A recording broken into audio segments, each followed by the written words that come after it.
Hey what's up everybody, कैसे हो आप सब। वीडियो को लाइक करो, शेयर करो और सब्सक्राइब करो। गुड मॉर्निंग क्लास में बेटा, आज लेसन 9 हम पढ़ेंगे let's try 5 our fundamental rights, our fundamental duties. तो हम इन सब पॉइंट को आज पढ़ेंगे। सबसे पहले लेट्स ट्राई 5 में we have learn about our fundamental rights. हम अपने मौलिक अधिकारों के बारे में सीखे हैं। वर्क इन ग्रुप में काम करना, take out the sheet in which you have written the set of rules for the class. ये देखिए शीट लीजिए और स्कूल के रूल्स के बारे में लिखिए। Discuss with your group the following points, और डिस्कस करिए कुछ पॉइंट्स पर। विच ए है which rules written by your group are based on our fundamental rights.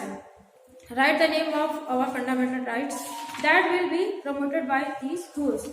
आपके समूह द्वारा लिखे गए कौन से नियम हमारे मौलिक अधिकार पर आधारित हैं। मौलिक अधिकार का नाम लिखिए जिसे इन नियमों द्वारा बढ़ावा दिया जाए। बी है is there any rules that will take away the fundamental rights of students. Strike out that rules after discussing with the entire class. क्या कोई नियम है जो छात्रों के मौलिक अधिकार को छीन लेगा। पूरी कक्षा के साथ आप क्या करना है, इसको चर्चा करना, और जो नियम ठीक ना उसे हम क्या करें, रद्द करें। सी है add 1 or 2 more rules based on the fundamental rights in your class. Turn wise discuss your answer with the class. After discussion, strike out the rules that you feel are not appropriate. Also strike out the rules that have already been discussed by rules. तो कह रहे कि अपनी कक्षा में मौलिक अधिकारों के आधार पर 1 और 2 नियमों को जोड़े, बारी बारी से अपने उत्तर पर कक्षा के साथ चर्चा करें। After discussion, strike out the rules that you feel are not appropriate. Also strike out the rules that have already been discussed by others. फिर चर्चा के बाद उन नियमों को रद्द करें जो आपको उचित नहीं लगता है। इसके अलावा उन नियमों को भी रद्द करें जो पहले से दूसरों द्वारा चर्चा की जा चुकी है। डी है now add one good point that you have observed or heard about in one of the other classes. Make sure that the practice is suitable for the student of your class. अब एक अच्छा point जोड़े जिसे आप अपने वर्गों में, मतलब जो कक्षा के साथ है, में देखा या सुना है। सुनिश्चित करें कि अभ्यास आपकी कक्षा के छात्र के लिए उपयुक्त है। मतलब ये जो चीजें हैं जो हमने किया वो कक्षा के लिए सही है। ई क्वेश्चन से discuss the good point with your class. After discussion make changes if the good point added by you is not suitable for the student of your class. फिर चर्चा के बाद अपनी कक्षा के साथ इस अच्छे बिंदु पर चर्चा करें। यदि आपके द्वारा जोड़े गया अच्छा बिंदु आपकी कक्षा के छात्रों के लिए उपयुक्त नहीं है तो उसे परिवर्तन भी करें, चेंज भी करें। If I make a final copy of the rules on the A4 size sheet provided by your teacher, जो आपकी टीचर ने प्रोवाइड किया उसमें क्या करना, फाइनल, मतलब आप जो डिस्कस पॉइंट हो उसको आपको फाइनल क्या करना, आपको फिर लिखना है। Instead of rule 1 rule 2 right article 1 article 2 in front of each rule. तो ईच रूल के नियम 1 नियम 2 लिखिए। उसके बाद क्या करना है, आर्टिकल 1 आर्टिकल 2 लिखना है। One student from each group will go the teacher desk. कह रहे हैं कि स्टूडेंट जाके टीचर्स के डेस्क पे से रखे।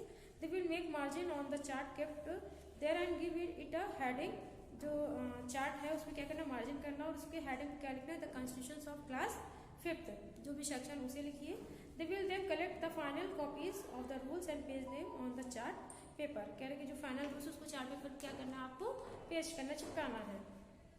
फिर आई है display the chart on the bulletin board of your class. जो बुलेटिन बोर्ड होता है जिसमें नोटिस वगैरह चिपका देते, तो उसमें क्या करना, आपको ले जाकर उसमें यहाँ पे चिपका देना, फिर टांग देना। रिमेंबर इसका लेट्स ट्राई 5 में डिस्कशन का मतलब यही कि इसी तरीके से जो आपका संविधान निर्माण हुआ है, तो वहाँ पे भी कई जो पढ़े लिखे विद्वान थे बैठे थे, उन्होंने अपने अपने पॉइंट रखे, अपनी अपनी चीजों का रखा। जो अच्छे पॉइंट थे उसी को क्या किया गया, लिखा गया। इसका लेट्स ट्राई 5 में बताने का मतलब यही है। Remember the leaders of who prepared our constitution also made a final copy of the constitution after many discussion. हमारे संविधान को तैयार करने वाले नेता ने कई चर्चाओं के बाद इसका जो है अंतिम रूप में गठन किया गया है। They also added good points of some countries that were suitable for India. उन्होंने कुछ देशों के अच्छे अंक भी जोड़े जो भारत के लिए उपयुक्त थे। अब है our fundamental rights। Can I get into group? Read the two situations given below and discussion the question that follow. तो क्वेश्चन दिया और यहाँ पे तो देखना, पिक्चर्स भी दिया। कह रहे Mohit switch off the television is time to study. तो जो उसकी किसी ने ऑर्डर दिया या उसकी बहन ने कह रही है कि मोहित टीवी को स्विच ऑफ करो और अपने काम को करो। मोहित कहता है I don't want to study, मैं पढ़ना नहीं चाहता हूँ। Let me watch my favourite show, मैं अपना फेवरेट शो देखना चाहता हूँ। सिचुएशन 1 है। अब सिचुएशन 2 है। Look Rinki looks funny in ponytails, कह रहे कि रिंकी को देखो इसकी जो छोटी है कितनी फनी लग रही है। Joy you are being rude to me, तो जॉय तुम मेरे प्रति जो असभ्य हो, मतलब इस तरीके से नहीं कहना चाहिए उसको, रिंकी का ही कहना है। Oh please Rinki we have the freedom to speak our minds है। तो वो लोग जवाब देते हैं कि हम अपने बात को कहने के लिए स्वतंत्र हैं, आजाद हैं। क्वेश्चन ए है what is happening in situation 1, situation 1 में क्या होता है या क्या हो रहा है। तो ये हो रहा है कि उसे जो है मना किया जा रहा है कि आपका टाइम पढ़ने का, और वो क्या कर रहा है, टीवी देख रहे हैं। तो बी है is Mohit neglecting his work, Mohit अपने काम की अपेक्षा कर रही है, अपने काम को क्या कर रहा है, वो नहीं कर रहा है। डी है do you think that Joy is misusing his right, how, क्या आपको लगता है कि जॉय अपने अधिकार का दुरुपयोग कर रहा है, कैसे। यस, आपको अपनी बात कहने का अधिकार है, बट किसी की अवहेलना या उसका मजाक उड़ाना ये अच्छी बात नहीं है, तो ये आपको नहीं करना चाहिए। फिर लेट्स फाइंड में है आवर फंडामेंटल ड्यूटीज, जो लास्ट आपका टॉपिक है आवर फंडामेंटल ड्यूटीज है, हमारे मौलिक कर्तव्य। We have been given fundamental rights so that we can have freedom and equality to live of our life with dignity and self respect. हमें मौलिक अधिकार दिए गए हैं ताकि हम अपने जीवन को सम्मान और स्वाभिमान के साथ जीने की स्वतंत्रता और समानता पा सकें। These rights must not be misused. इन अधिकारों का दुरुपयोग नहीं होना चाहिए। Rights and duties go hand to hand. If we have the right to speak our thought, कह रहे अगर हमें अपने विचार बोलने का अधिकार है, it is our duty to see that we do not hurt others. यह हमारा कर्तव्य है कि हम दूसरों को फीलिंग को चोट ना पहुंचाएं।